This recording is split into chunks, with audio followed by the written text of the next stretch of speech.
Bienvenue sur le podcast de l'Église La Bonne Nouvelle de Dijon.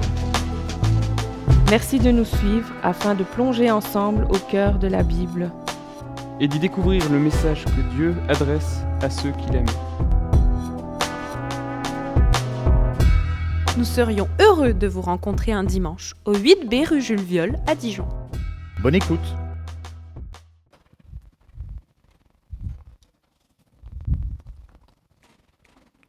Bonjour à tous.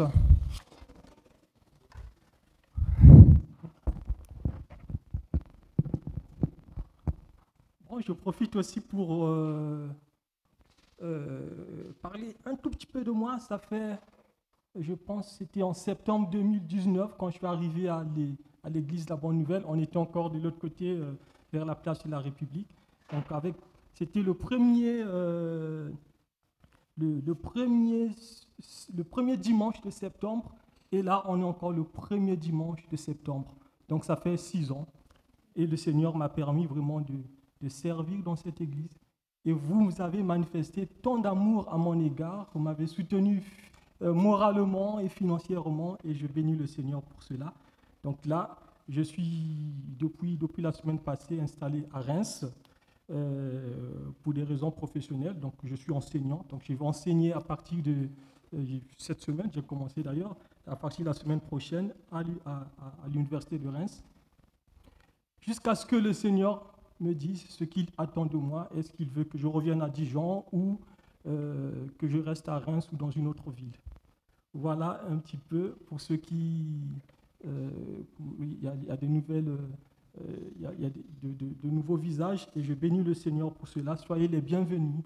Nous vous accueillons au nom du Seigneur Jésus.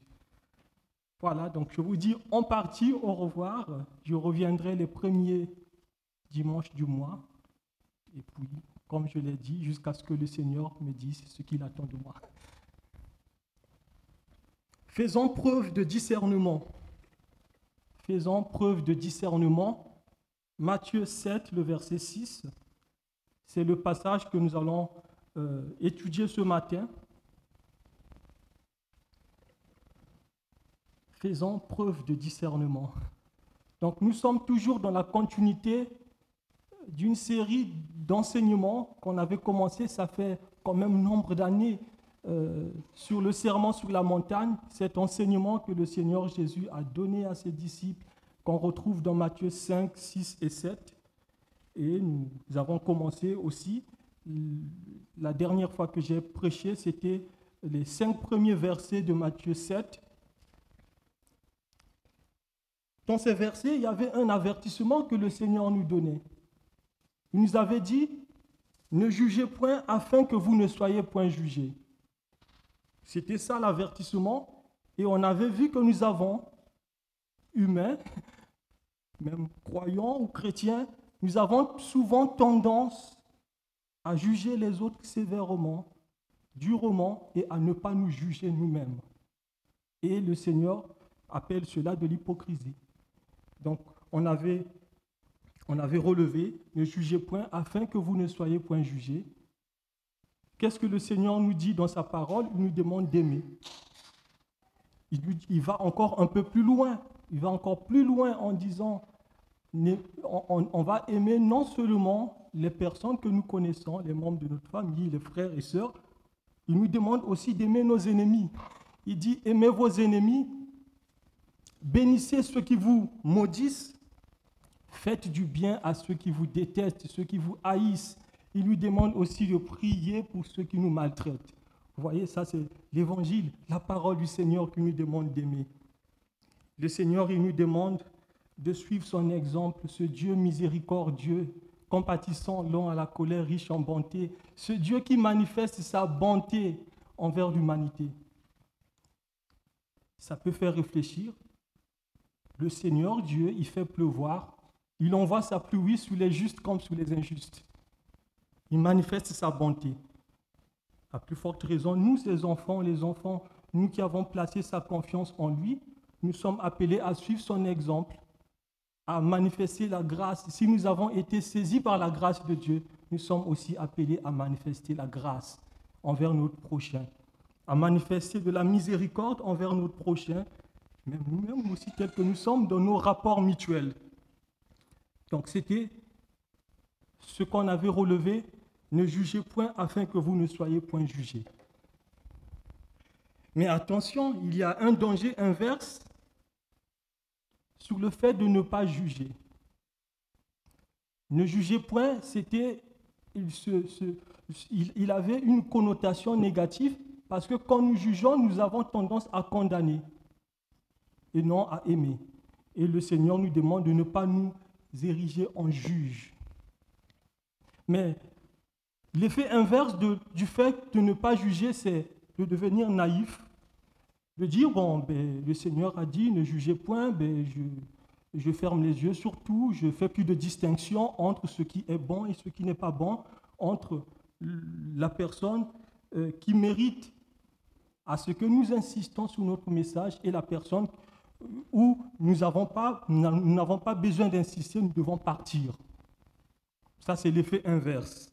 Et c'est ce que nous allons voir ce matin dans Matthieu 7, le verset 6.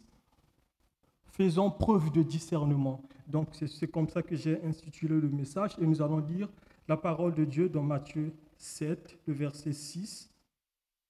Ne donnez pas les choses saintes aux chiens et ne jetez pas vos perles devant les pourceaux, de peur qu'ils ne les foulent aux pieds et ne se retournent pour vous déchirer. Seigneur, béni sois-tu. Reçois encore toute la gloire pour ce moment béni, ce moment de partage, ce moment où tu nous permets d'être enseignés, d'écouter ta parole.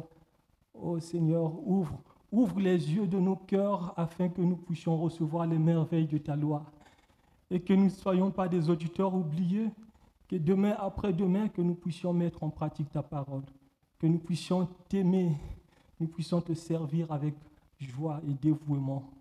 Au nom de Jésus. Amen. C'est un texte un peu difficile, n'est-ce pas?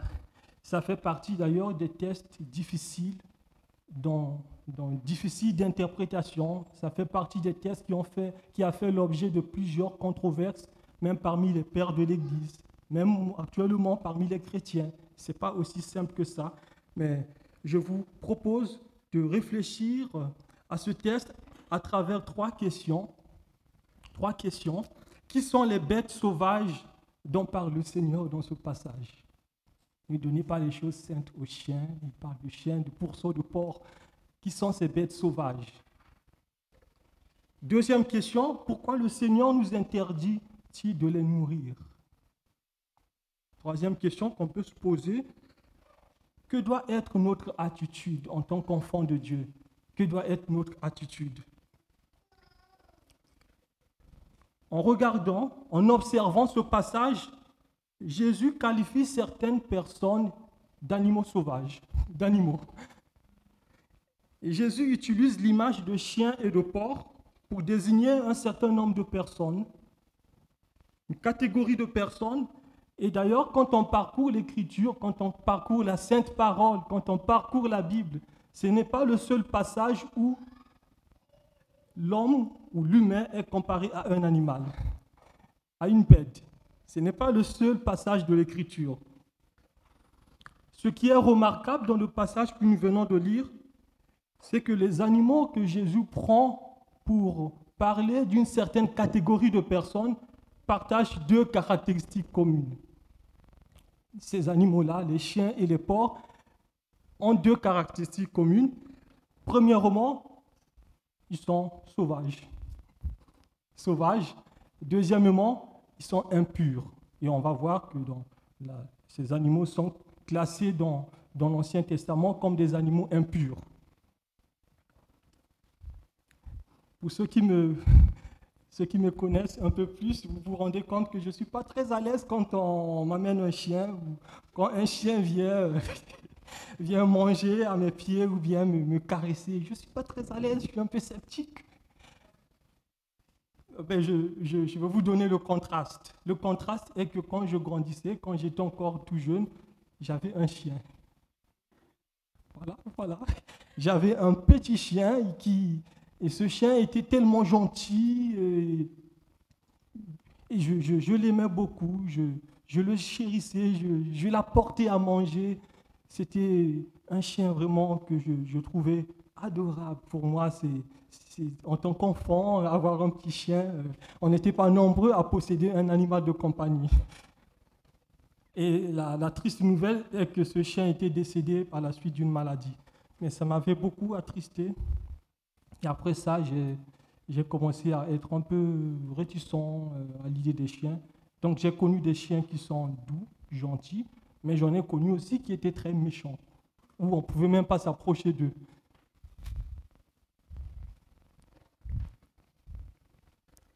Les chiens sauvages. Et dans le contexte que Jésus nous parle là, il ne s'agit pas des chiens domestiques que nous élevons à la maison. Certains ont même des chiens qui ont un nom. Ils donnent le nom à leur chien, un nom qui est un joli nom. Bob, ou bien je ne sais pas quoi d'autre. Bon, excusez-moi s'il y a des Bob dans cette salle, ou je ne sais pas, le chien de Ken, Vance, un joli prénom, un joli nom. Mais les chiens dont Jésus parle ici, ce sont des chiens sauvages. Ce sont des chiens qui se promènent souvent en meute, ils dévorent même des cadavres, ils mangent le corps mort, ils lèchent le sang humain, ce sont des chiens sauvages. Vous vous souvenez un peu de ce qui était arrivé à Jézabel. Jézabel, cette reine Jézabel qui était la femme du roi Akab, ce roi qui était méchant, ce roi qui n'aimait pas le Seigneur, mais cette femme qui était méchante, Jézabel, qui l'a conseillé mal, et Jézabel a fait tuer plusieurs prophètes de l'Éternel. Quand on lit le livre des rois, 2 Rois, chapitre 9, on voit Jézabel qui donnait des mauvais conseils à Élie. Jézabel qui a fait tuer les prophètes de l'Éternel. Et la parole de l'Éternel fut adressée à Élie, justement, pour donner un jugement contre Jézabel. L'Éternel a envoyé son prophète Élie pour annoncer son jugement, pour dire justement, les chiens mangeront la chair de Jézabel dans le champ de Israël. Les chiens mangeront la chair. Ce n'est pas les chiens domestiques, c'est les chiens sauvages. Les chiens mangeront ta chair. Et c'est ce qui s'est passé, parce qu'ils n'avaient pas écouté la parole de l'Éternel. Et le corps mort de Jézabel a été mangé par les chiens. Donc les chiens et les porcs dont Jésus parle ici partagent une première caractéristique commune, c'est que ce sont des animaux sauvages, ce sont vraiment sauvages et méchants. Une deuxième caractéristique que ces animaux partagent, ils sont impurs. Ils sont impurs quand on ouvre la loi de l'Éternel, la parole de l'Éternel, on ouvre le Lévitique, on voit parmi les animaux impurs que Dieu a donnés au peuple d'Israël. Le porc faisait partie. Et le chien, dans l'Ancienne Alliance, était symbole de mépris. Quand on vous traite de chien, on vous méprise. On vous traite comme un rien du tout. Et le chien était également dans cette liste des animaux impurs. Et Jésus dit que certaines personnes ressemblent plus à des animaux qu'à des hommes. Ils ressemblent plus à des animaux qu'à des hommes. En plus, les animaux auxquels ils ressemblent sont méchants, impurs, sales. Qui sont ces personnes? Qui sont ces personnes-là? La Bible parle des méchants, comme la parole que notre sœur nous a lue tout à l'heure. Les méchants, les pécheurs qui ont une certaine caractéristique, qui expriment un mépris, qui méprisent la loi de Dieu. Ce sont des bêtes sauvages, les animaux sauvages. Mais quand on regarde la Bible, on voit aussi les impies. Quand on regarde le livre le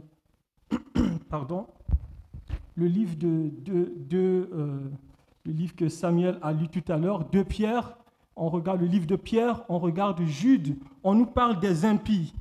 Les impies qui sont une caractéristique des pécheurs, ces impies qui transforment la vérité de notre Dieu en mensonge, qui renient notre seul Seigneur et Maître, Jésus-Christ. Certaines personnes, ou ces personnes-là, Ils ont une connaissance de la Bible, ils ont une connaissance de Dieu, mais ils tordent la vérité, ils transforment cette vérité en mensonge et ils veulent égarer les autres. Ils méprisent la loi de Dieu, ils méprisent Dieu. L'apôtre Pierre dit justement, dans 2 Pierre 2, le verset 20, il nous parle quelque part de chiens et de porcs. 2 Pierre 2, 20 à 22, à propos de ces contextes, de ces impies qu'on retrouve dans Pierre et dans Jude, qui étaient dans l'Église, qui s'étaient glissés dans l'Église et qui transformaient la vérité en mensonge, qui emmenaient une fausse doctrine. Et l'apôtre Pierre dit, en effet, si après s'être retirés des souillures du monde par la connaissance du Seigneur et Sauveur Jésus-Christ, et s'y engagent de nouveau et sont vaincus, leur dernière condition est pire que la première, car mieux valait pour eux n'avoir pas connu la voie de la justice que de se détourner après l'avoir connu du saint commandement qui leur avait été donné. Il leur est arrivé ce que dit le proverbe vrai, le chien est retourné à ce qu'il a vomi. On retrouve encore les chiens. Et la truie lavée s'est vautrée dans le bourbier. C'est aux croyants que l'apôtre Pierre parle là. Et il nous demande aussi il nous donne un avertissement. Nous qui avons été lavés par le Seigneur Jésus a versé son sang pour nous purifier de nos péchés. Est-ce que nous sommes comme ces personnes-là qui transforment la vérité de notre Dieu en mensonge? Est-ce que nous sommes méchants au point de mépriser la loi de Dieu, au point de mépriser même le conseil bienveillant d'un frère ou d'une sœur? Est-ce que nous sommes méchants? Est-ce que nous sommes chiens ou porcs?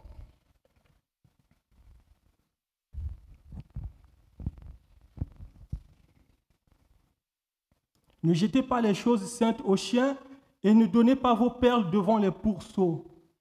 Quand on ouvre le livre des Proverbes, on retrouve également les méchants et les pécheurs.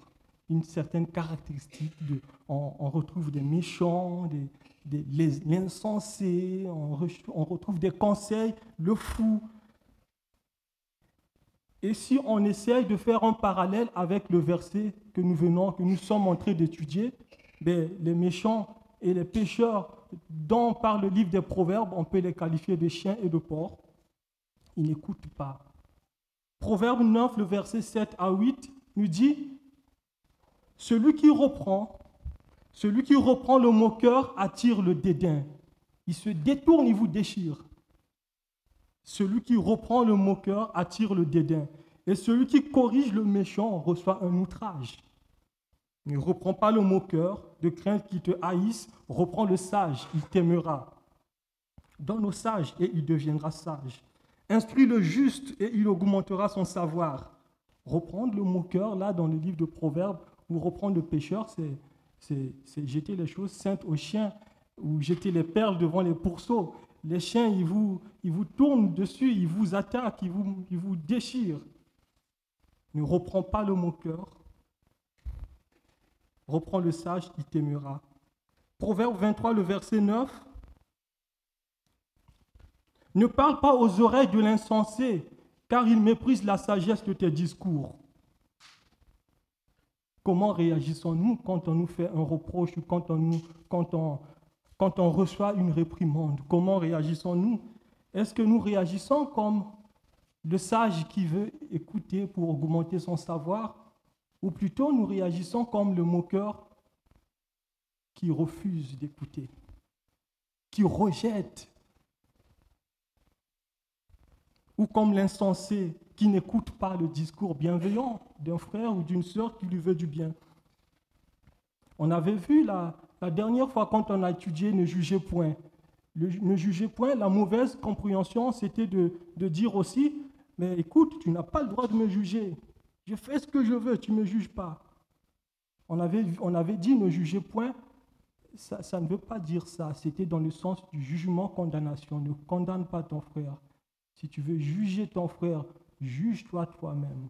Enlève premièrement la paille qui est dans ton œil, tu verras assez clair pour enlever. Enlève la poutre qui est dans ton œil, tu verras assez clair pour enlever la paille qui est dans l'œil de ton frère. Jésus nous demande de ne pas nourrir les animaux sauvages. Je vais lire ce même texte que nous avons de Matthieu 7, le verset 6. Je vais lire ça dans la version Bible du Semeur. Je n'ai pas mis ça dans le PowerPoint, mais on verra un petit peu. C'est un peu enrichi, je trouve. Simple, clair. Gardez-vous de donner aux chiens ce qui est sacré, et ne jetez pas vos perles devant les porcs, de peur qu'ils ne les piétinent, vos perles, et que les chiens ne se retournent contre vous pour vous déchirer. Et là, dans la Bible du Semeur, donner les choses saintes, c'est aux chiens, ils se retournent, ils vous déchirent. Jeter les perles au pourceau, ils piétinent ces perles. Mais que sont les choses saintes dont parle le Seigneur ici? C'est quoi les perles et les choses saintes dont il est question dans ce passage? Les premiers pères de l'Église, ils pensaient que les choses saintes et les perles faisaient référence à la Sainte Seine qu'il ne fallait pas donner à ceux qui ne sont pas baptisés. Alors, à cette époque, on avait interdit à tous ceux qui n'ont pas passé par les eaux du baptême de prendre la Sainte Seine. Si c'était à cette époque-là, avec ceux qui font cette lecture-là, alors Samuel devait dire, bon, écoutez, ceux qui sont baptisés, levez-vous pour prendre la Sainte Seine, ceux qui ne sont pas baptisés, restez assis. C'était comme ça qu'ils avaient interprété, certains ont interprété ce passage, ne donnez pas les choses saintes aux chiens. Mais je pense que ce que nous faisons ici, c'est une bonne chose, où nous nous mettons devant la parole de Dieu, devant le fait accompli, la Sainte Seine est en train de passer, et celui qui est né de nouveau, il prend, il commune, il partage, il participe au repas. Cette interprétation a été mise de côté par plusieurs autres auteurs et théologiens bien connus, comme un théologien contemporain que vous connaissez, et dans plusieurs bibles d'études, on interprète ce texte comme étant un appel au discernement. Donald Carson, en observant ce contexte, en observant le contexte, il est clair que Jésus parle du discernement. Il y a une distinction à faire, preuve de discernement, à distinguer ceux qui acceptent l'évangile, la parole, et ceux qui méprisent cette parole. Donc c'est vraiment un appel au discernement que le Seigneur nous donne là. Les choses saintes, ce sont les vérités de la parole de Dieu. C'est la vérité de l'évangile. Les vérités de la parole de Dieu sont des choses saintes. Les perles représentent la vérité précieuse. Ce que nous connaissons de Dieu, ce que nous connaissons de la parole de Dieu, ce sont des perles. Quand on regarde notre Seigneur Jésus dans Matthieu 13, il parlait souvent en parabole. Certains disciples, ils étaient en train de dire, mais pourquoi parles-tu en parabole? Jésus dit, il vous a été donné de comprendre les secrets du royaume. Mais pour les autres, cela leur est dit en parabole, afin quand ils regardent, ils ne puissent pas voir. Quand ils écoutent, qu'ils ne puissent pas comprendre. C'est voilé pour eux. Ils ne comprennent pas la vérité. Mais parfois, vous vous rendez compte, vous partagez un texte qui est simple à comprendre. Pour vous, c'est évident. Jésus est mort pour nos péchés. Mais pour certains, ils ne comprennent pas. Leur intelligence est obscurcie. Matthieu 13, verset 4. Jésus compare le royaume des cieux à une perle de grand prix dans laquelle un marchand vend tout ce qu'il possède. Le royaume des cieux est encore semblable à un marchand qui cherche de belles perles. Il a trouvé une perle de grand prix et il est allé vendre tout ce qu'il avait pour l'acheter. Jésus nous demande de ne pas dévoiler ces perles à ceux qui ne sauront l'apprécier. Certaines personnes risquent de mépriser de rejeter la vérité de la parole, la vérité. Il nous demande de faire preuve de discernement.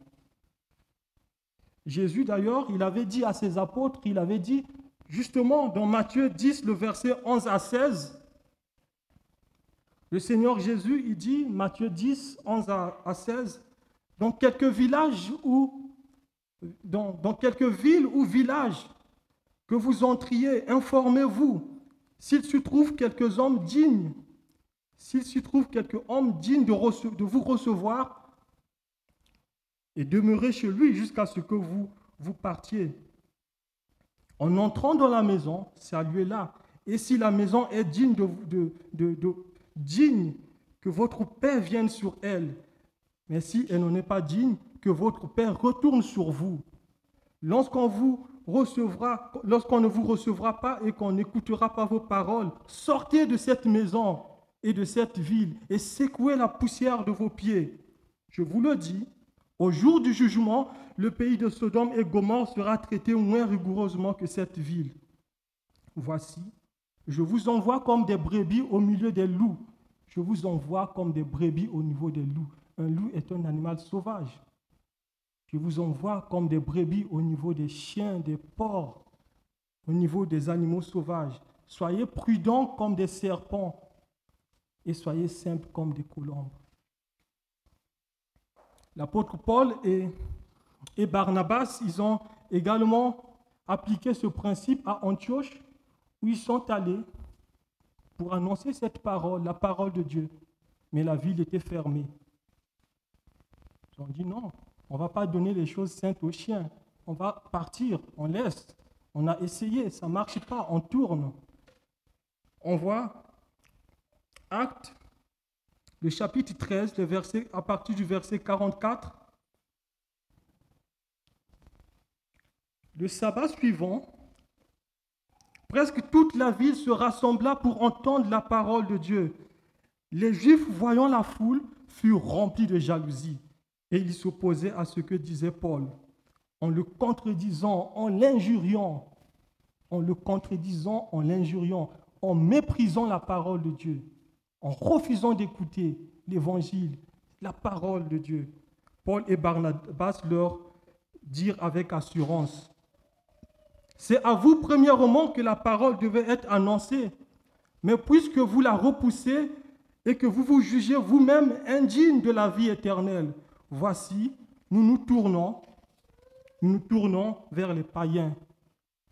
Car ainsi nous l'a annoncé le Seigneur, j'étais établi pour être la lumière des nations, pour porter le salut jusqu'aux extrémités de la terre.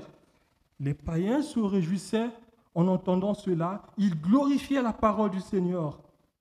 Et tout ce qui était destiné à la vie éternelle crurent, la prédestination. Bon, c'est un autre sujet certainement que Ken aborde dans les principes fondamentaux de la foi. Pour ceux qui veulent bien s'inscrire à ce cours, c'est un cours important qui nous explique aussi c'est quoi l'assurance du salut, c'est quoi la prédestination, c'est quoi être né de nouveau. Donc vous pouvez voir le pasteur, ceux qui veulent approfondir. Le verset 49, la parole du Seigneur se répandait dans tout le pays, mais les Juifs excitèrent les femmes dévotes de distinction et les principaux de la ville. Ils provoquèrent une persécution contre Paul et Barnabas et ils les chassèrent de leur territoire.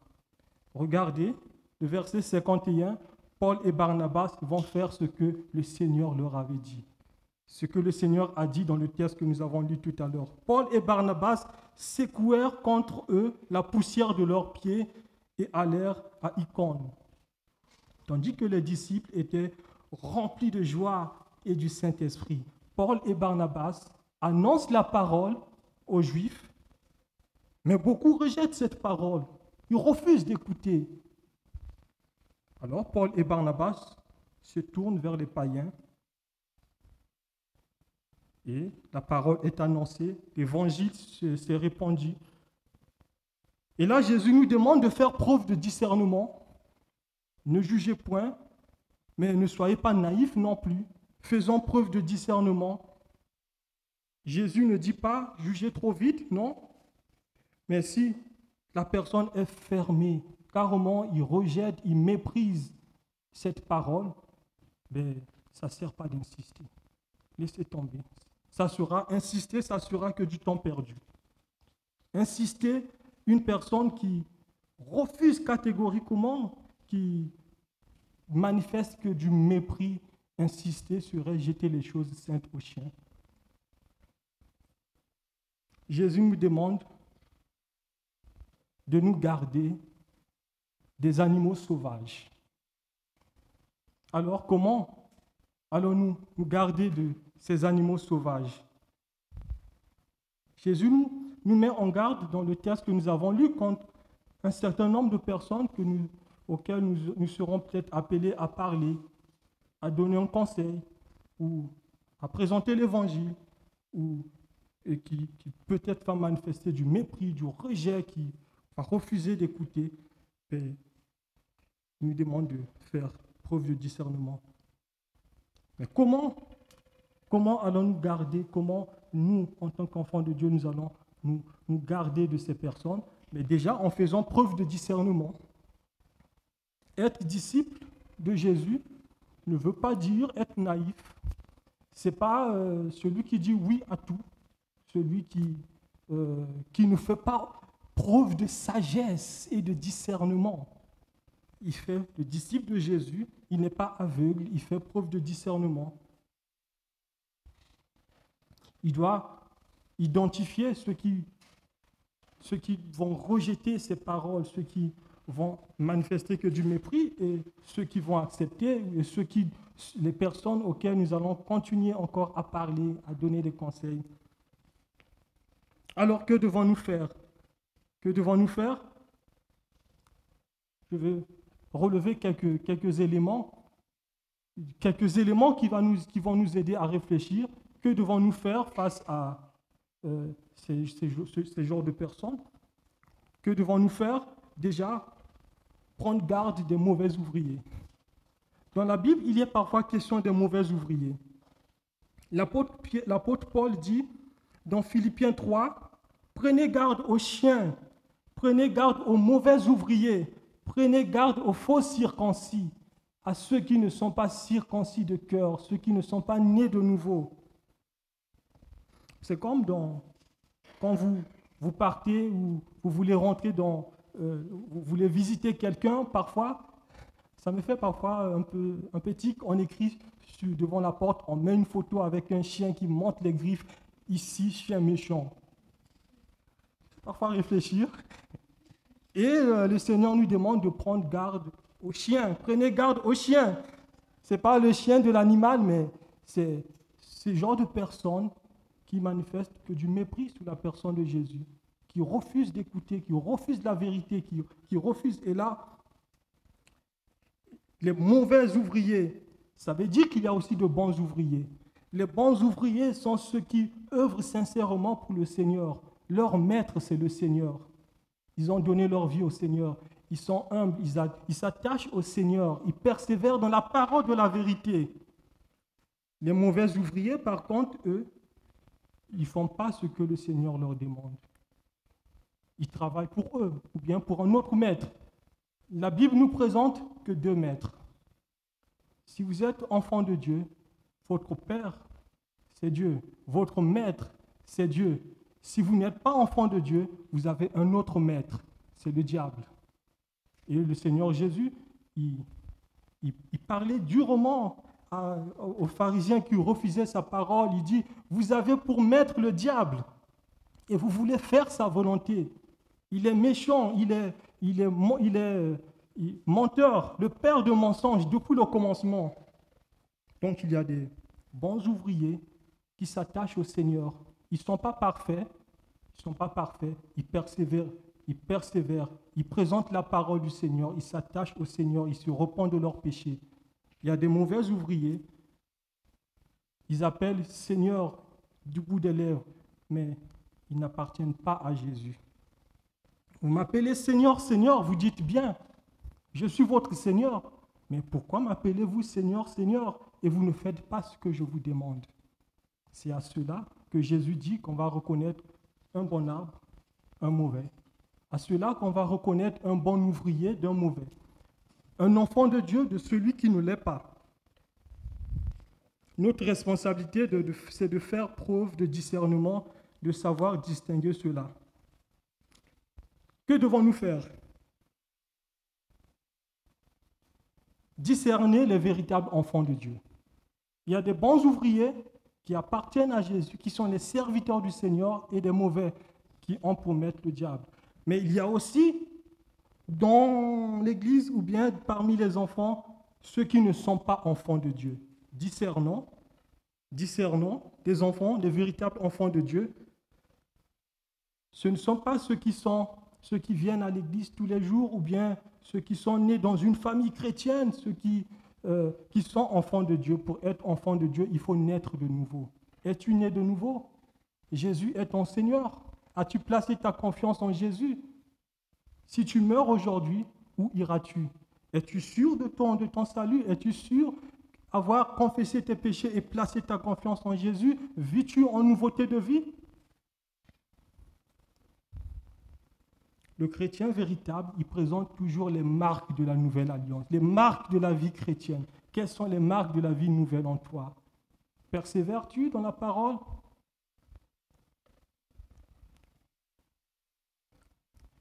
Que devons-nous faire? Témoigner avec sagesse. Le Seigneur nous envoie, il nous dit, dans le texte que le pasteur Ken avait lu entre-temps, dans Actes, vous recevrez une puissance, le Saint-Esprit survenant sur vous. Vous serez mes témoins à Jérusalem, dans la Judée, jusqu'aux extrémités de la terre. Et dans Matthieu, le Seigneur nous envoie de faire des nations des disciples. Notre responsabilité est de témoigner de Christ autour de nous, de partager cette parole avec amour, d'aimer notre ennemi, d'aimer notre prochain, d'aimer même celui qui nous persécute, qui méprise. Mais si nous rencontrons quelqu'un qui est endurci, qui refuse d'écouter dès que vous commencez, qui dit « je ne veux pas », ou qui se moque de la vérité, de l'évangile, qui se moque de vous, ben ça ne sert pas de continuer. Laissez, ne jetez pas les choses saintes aux chiens. Le Seigneur nous demande de faire preuve de discernement, de faire preuve de sagesse, de faire preuve d'intelligence dans le témoignage et de l'aimer tout simplement et d'aimer notre prochain. Oui Seigneur, merci pour ta parole. Merci de ce que tu nous aides encore à être enseignés. Moi en premier, aide-moi à mettre en pratique. Et mes frères et sœurs ici présents, aide-nous ensemble, Seigneur, à pouvoir t'aimer, à t'aimer de tout notre cœur comme tu me demandes. Tu aimeras le Seigneur ton Dieu de tout ton cœur, de toute ta force, de toutes tes pensées, et tu aimeras ton prochain comme toi-même. Aide-nous à aimer notre prochain. Aide-nous à faire preuve de grâce. Aide-nous, Seigneur, à pardonner. Aide-nous à manifester de la miséricorde envers ceux qui sont faibles, à prier pour ceux qui se perdent, ô Seigneur, et aide-nous surtout à faire preuve de sagesse, d'intelligence et de discernement, afin que nous soyons des disciples équilibrés. Ô Seigneur, que ta bonté puisse encore remplir nos cœurs ce matin, cette semaine, cette rentrée, et que ton nom soit glorifié en nous. Au nom de ton Fils Jésus. Amen.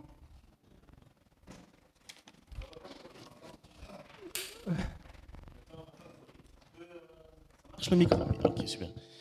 Alors, Franck, moi, ça me bouleverse un peu. Parce que Franck,